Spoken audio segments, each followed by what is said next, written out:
my loves. I hope you guys are doing well. Welcome in to this video for day 12 of the 30 days of Ho'oponopono challenge. So I missed day 10 of the Ho'oponopono challenge, and I offered up a repeat of what I did for day 11 last year, which was the Ending the War Within in honor of Veterans Day. So that was to end the war within, because, you know, what do we see when we look at veterans? Well, we see the veterans going to war. And that's really what Ho'oponopono is all about. If you're new to Ho'oponopono, it is an ancient Hawaiian forgiveness tradition based in the philosophy that what's going on in the outside world is a reflection of what's going on within us. So if we need veterans to fight wars, then it's because there's a war that we're fighting within. So day 11, I did pin a video that I did last year for 11/11/2020. Powerful meditation for ending the war within. So if you didn't get a chance to look at that, please do.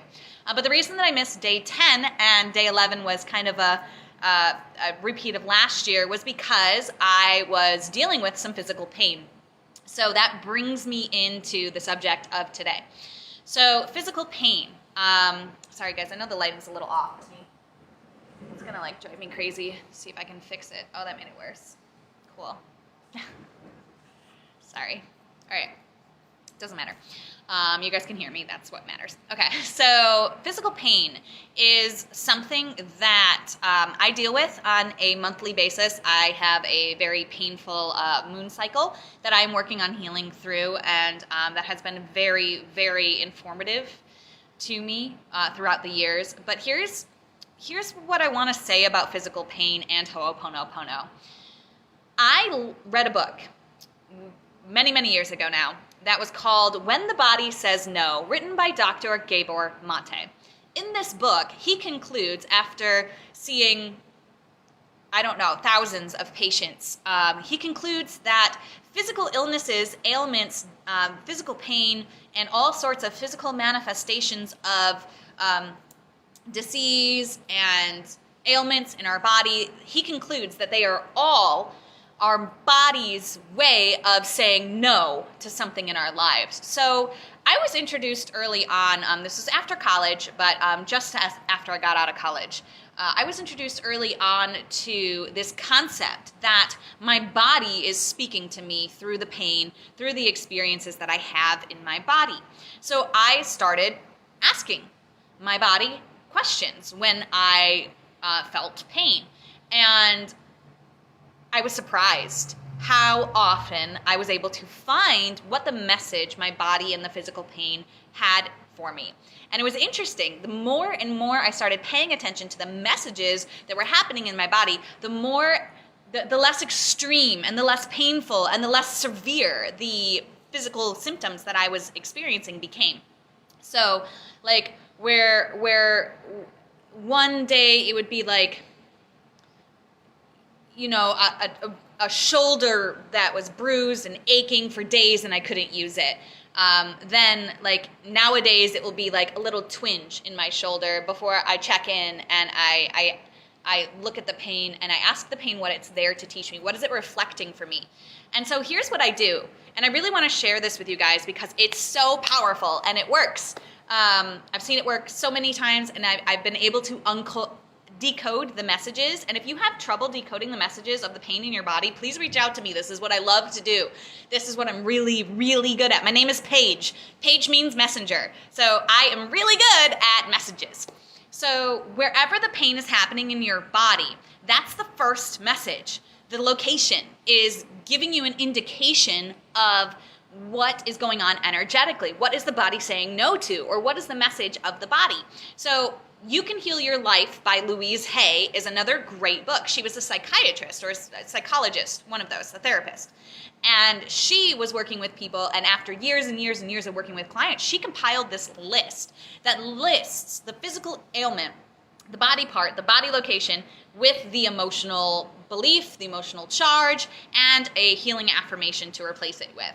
So using this beautiful diagram that she put together in You Can Heal Your Life, I have helped heal a lot of things that are going on in my life. Like when I had kidney stones, and it was so painful. It was like literally the most pain I've ever felt in my entire life was when I had kidney stones. I couldn't walk. I was in so much pain. It was excruciating. But I looked up what the issue was, and the issue was repressed anger. And as soon as I read that, I knew exactly what anger I was suppressing. I knew who it was, and when the kidney stone passed, I named it and I kept it as a reminder to myself to not suppress my anger anymore. So really what happens when I heard a body part, I asked, okay, what is the body part? If it's a shoulder, what burdens am I shouldering? If it's a pain in my neck, who's the pain in my neck? If it is something in my stomach, well, where's my confidence at? If it's something in the base of my spine, am I worried about money? Am I worried about finances? Is the foundation of my being questioned and feeling out of whack? If it's in my heart, am I grieving something? If it's in my throat, am I not speaking my truth? If it's in my ear, am I not listening? See, it's literally, the physical location is part of the message. If it's in your eye, are you not seeing with the eyes of love? That's actually like a really powerful message. So one time I bent over in the bathroom and I knocked my eye right on like the handle, that like, the handicap handle that are in some of the bathrooms. I like bent over and hit my head on one of those, like right here on the side of my eye. And I had already known at this point that eyes represented not seeing through the eyes of love. And I checked in. What was I thinking just before it happened? Oh my gosh. I was in this mindset of sending complete daggers and pain and not really nice vibes towards somebody I loved in my life. And as soon as I hit it, I was like, oh, I'm not seeing through the eyes of love. And immediately I shift. The pain went away. There was no bruise. There was no bubbling of that area. I got the message and the pain immediately subsided. So this is something that I do. Like if I stub my toe, I stop. I ask myself, oh my gosh, what was I doing? It's like a stop. It's like it takes me out of wherever I was mentally. And then I have to ask myself, where was I mentally? Is that a space I want to be in? Every time I stub my toe, and it happens a lot, surprisingly, every time it happens, it is because I am in a mindset that is not serving me and is not one that I would consciously choose, and my physical pain brings my attention to it.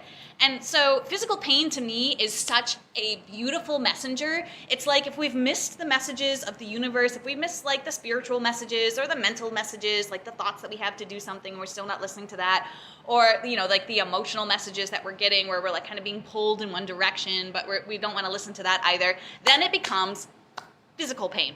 And once it gets to the physical level, it's like the last ditch effort of your body to get you this message. So listen to the pain of your body and get the message. So let's talk about me and my painful moon cycle. I have discovered after many, many cycles that I have some childhood trauma in that area of my body. And it may or may not be related to a sexual encounter that I've blocked out of my memory.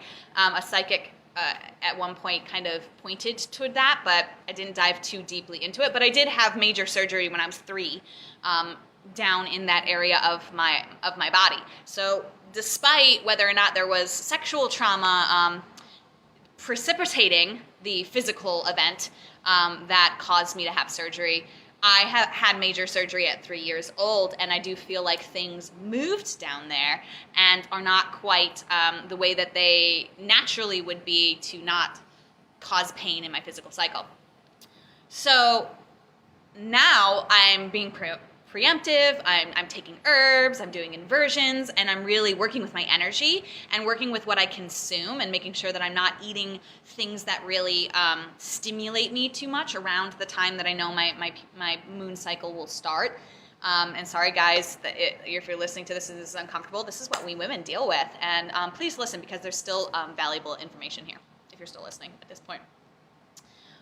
So I have to look at the energy, and when I look into the energy of my cycle, and I ask myself, what is hurting? I always get an answer. I always get some sort of, well, it's this emotional thing in my life that I'm really having a hard time letting go of, or it's this thing that's really been hurting me but I haven't been talking about, or it's this thing that really needs to be let go of, and I just haven't been able to like consciously make the choice. So it's like my body every month is like purging, getting rid of what no longer serves me. And the more painful it is, it's the more resistant I am to letting that go. I started a few years ago really seeing my moon cycle as this beautiful gift of releasing, and I started offering Ho'oponopono to my period because it really is such a powerful messenger for me. The amount of times that my moon cycle has forced me to lay in bed and not do anything for hours.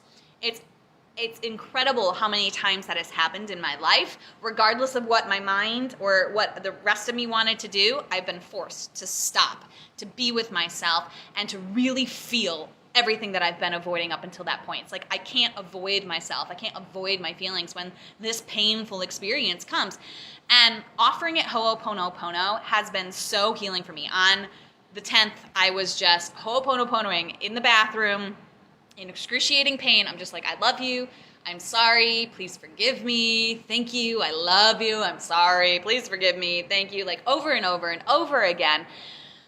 And really just processing what the messages were for me. And I found them and I know what they are and I'm working on releasing them, and it's all perfect and aligned, but it really just emphasizes and punctuates this idea that the physical pain that we have in our lives and in our physical bodies is not there as something that we can't control and something that's outside of us to harm us. It's inside of us because it's giving us a message about what's inside of us.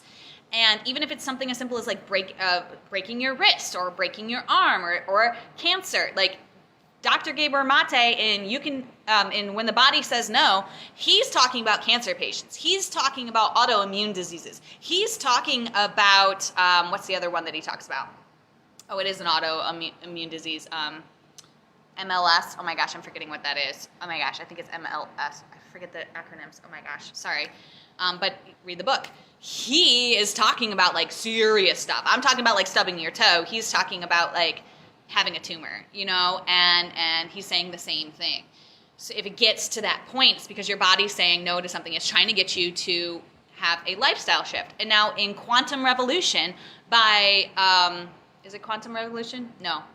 Quantum Healing by Deepak Chopra, and you might have different opinions about him, but in that book, which was written in the 80s, I believe 80s or 90s, definitely 80s or 90s, because I remember looking at the date and being like, oh my gosh, I cannot believe that this information has been out there this long. Anyway, he says that he's studying spontaneous remissions, right? And he concludes that the only factor that is the same, not the remedies, not the belief systems, not what the ailment is, not the amount of time treated, not whether it was allopathic, or homeopathic, like none of that mattered. The only common thread, not age, not anything, the common thread was a change in mindset. That's it. That is the common thread among all spontaneous remissions.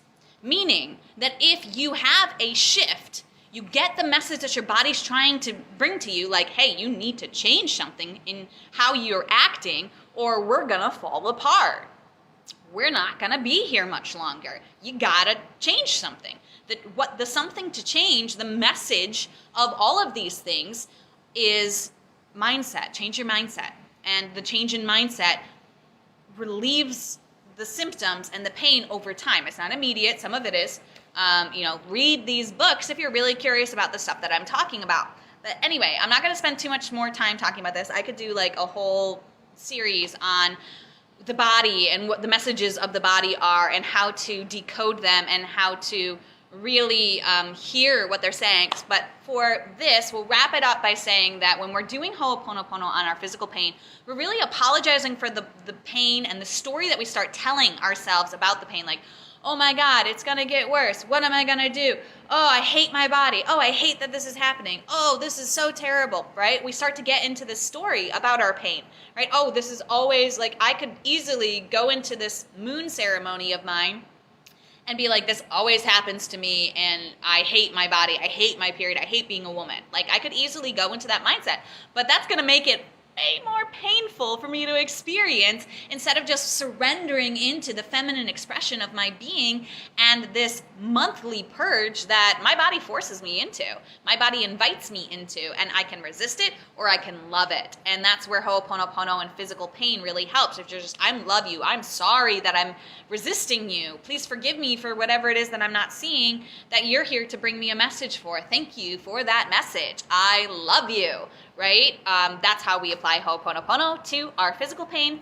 So this was the chat video. I am going to stop this and jump on to another video here to offer up the practice for you to do this with any pain that you are having at any point. So obviously if it's too extreme, listen to your body and seek help if you need it.